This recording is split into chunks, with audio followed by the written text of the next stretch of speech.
let's talk about that black Republican real quick. Because I'm not into the old two-party system. Right. Not for anybody, but anybody regardless. Okay.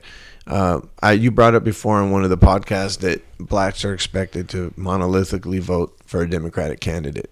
Traditionally, or at least in the last exactly. 30 so a lot years. of people bring this point up. Well, Democrats were slave owners and started, the Klan and all these different things back in which is true. Mm-hmm. But what a lot of people fail to realize is there's a part of history where that all starts to change. Have you heard of the Dixiecrats?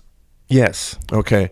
The story with the Dixiecrats is, I believe it was Truman. Truman started to grant more civil rights.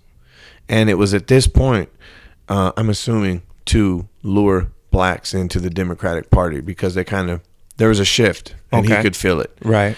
A lot of the Democrats, the racists, were not feeling that. Those came to be known as the Dixiecrats. Mm-hmm. And they seceded, for lack of a better word, from that party and and became Republicans. And that's what the Republican Party's core is based on now, these Dixiecrats with the racist line of thinking. So that's the ones that are standing by. Exactly.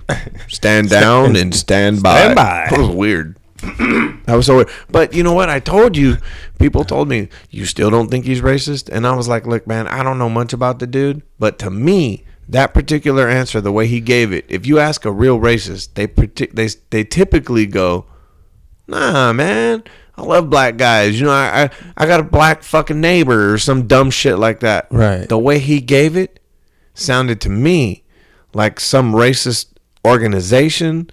Somebody has him in his pocket. For sure. One or the other, either for money, support in the election, or both. Hey, well, Trump put out a black economic empowerment plan. I heard about that. You told me. Take it for what it's worth. Some people could think it's pandering just right before the election, but this is the thing. Barack Obama didn't even mention black people specifically during his 8-year, I want to say regime, but what's it called? Administration. Yeah, I get you. So even the fact that he mentioned something specifically for black people and some of the things in there, we'll have to see if it comes to pass, but if he even gets elected. But the fact that he even, has a plan. Right. It's hard to, because racism isn't things that are said. There's two different conversations there, and maybe people say because he has the pulpit of the president, then that's why the words that he says have an effect. Right. However, racism is a systemic thing, and if he's putting in policies or changing legislature that can make change happen, real things, then, what are we saying? Two things can be true sometimes, people aren't monolithic, just like races aren't monolithic.